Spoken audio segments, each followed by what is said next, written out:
हिंदू धर्म में घर को बहुत ही महत्वपूर्ण माना गया है, परंतु घर वास्तु के अनुसार होना चाहिए।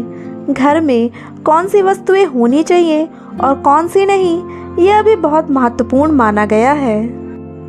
पीतल, सोना, तांबा उत्तम, कांसा, चांदी, जस्ता मध्यम और लोहा, स्टील, एल्युमिनियम आदि निम्नतम हैं। घर या किचन में अधिकतर पीतल, तांबा, कांसा, लकड़ी और चांदी की वस्तुएं होनी चाहिए। लोहे की अलमारी की जगह लकड़ी की अलमारी रखें। तिजोरी लोहे की रख सकते हैं। घर में प्लास्टिक के सामान तो बिल्कुल भी नहीं होने चाहिए।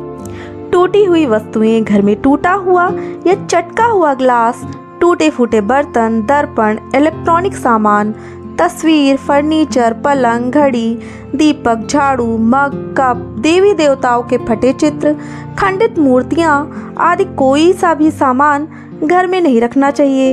इससे घर में नकारात्मक ऊर्जा का निर्माण होता है और व्यक्ति मानसिक परेशानियां झेलता है। खराब तस्वीरें, ताजमहल, युद्ध, फव्वारे, झरने, हिंसक जानवर, कांटेदार पौधे, रेगिस्तान, सूखा पहाड़, सूनेपन को दर्शाते चित्र आदि तरह की तस्वीरें घर में नहीं होनी चाहिए। इससे घर में उदासी, निराशा, कलह और अशांति का भाव पैदा होता है। फटे जूते और चप्पल, पुराने या टूटे हुए जूते चप्पल आपको आगे बढ़ने से रोक देते हैं। इन्हें भी घर में नहीं रखना चाहिए। पुराने या फटे कपड़े, अक्सर लोग घरों की अलमारी या दीवान में फटे पुराने कपड़ों की एक पोटली रखते हैं। फटे पुराने कपड़ों या चादरों से भी घर में नकारात्मक मानसिकता और ऊर्जा का निर्माण होता है। पर्स या तिजोरी, पर्स फटा और तिजोरी टूटी हुई है तो कैसे लक्ष्मी का आगमन होगा। पर्स में चाबियां या किसी भी प्रकार की अपवित्र वस्तुएं ना रखें। पर्स या तिजोरी में धार्मिक और पवित्र वस्तु ही रखनी चाहिए, जिनसे सकारात्मक ऊर्जा बढ़ती है और जिन्हें देखकर मन भी प्रसन्न होता है। टूटी या खुली हुई अलमारी, किताबें रखने या कुछ छोटा मोटा सामान रखने वाली अलमारियों को बंद करने का दरवाज़ा नहीं है और उनमें कांच नहीं लगा है तो वो खुली हुई ही मानी जाएंगी। माना जाता है कि ऐसी अलमारी के होने से हर तरह के कार्यों में रुकावट आती है और धन भी पानी की तरह बह जाता है। पत्थर या नग, कई लोग अपने घर में अनावश्यक पत्थर, नग, अंगूठी, ताबीज या अन्य इसी तरह के सामान घर में रखकर ही छोड़ देते हैं। उन्हें यह मालूम तक नहीं रहता कि कौन सा नग फायदा पहुंचा रहा है और कौन सा नग नुकसान पहुंचा रहा है। इसीलिए इस तरह के सामान को घर से बाहर निकाल देना चाहिए। एक छोटा सा पत्थर भी आपके भाग्य को दुर्भाग्य में बदलने की क्षमता रखता है। यदि यह घर में रखा है तो इसकी ऊर्जा से धीरे धीरे आपको नुकसान ही पहुंचेगा और यह घर के वातावरण को भी इन वस्तुओं के अलावा ये भी घर में नहीं होनी चाहिए।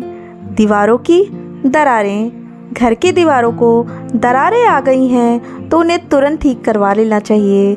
इससे धन की हानि होती है और मानसिक शांति भी चली जाती है। कबूतरों का घोंसला, घर की गैलरी या खिड़की के ऊपर के शेड पर अक्सर कबूतर अपना बसेरा बना लेते हैं। माना जाता है कि इनका घोंसला बनाना अशुभ होता है। इनके कारण घर में संकट या ग्रह कला का जन्म होता है, इसीलिए इसे अपने घर से तुरंत बाहर कर देना चाहिए। चमगादड़ का आना, घर में यदि चमगादड़ आने लग जाएं तो यह खतरे की निशानी है। चमगादड़ का घर में आना अशुभ घटना का संकेत होता है, इसीलिए चमगादड़ को बिना नुकसान पहुंचाए घर से भगा देना चाहिए। ततैया का छत्ता, वास्तु के अनुसार ततैया का छत्ता भी घर में अशुभ ही माना जाता है, इसीलिए ततैया का छत्ता जल्द से जल्द हटा देना चाहिए। टूटे या दरार वाले बर्तनों का प्रयोग, वास्तु के अनुसार घर में कभी भी टूटे या दरार वाले बर्तनों का प्रयोग नहीं करना चाहिए। माना जाता है कि ऐसे बर्तनों में खाना खाने से दरिद्रता आती है, जिसकी वजह से इंसान कर्जदार हो जाता है। वहीं बर्तनों के अलावा टूटी हुई खाट का भी इस्तेमाल नहीं करना चाहिए। वास्तु के अनुसार टूटे हुए और चटके हुए बर्तन रखने से घर की आर्थिक स्थिति खराब होती है। इसके अलावा घर में कला भी बढ़ती है। मकड़ी का जाला, यदि आपके घर में भी मकड़ी के जाले लगे हुए हैं तो उसे जितना जल्दी हो सके तुरंत हटा देना चाहिए।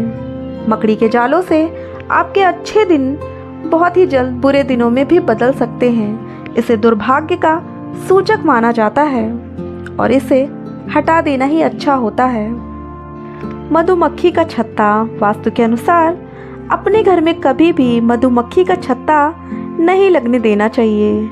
घर में लगा मधुमक्खी का छत्ता आपके लिए बहुत बड़ी दुर्घटना का कारण बन सकता है।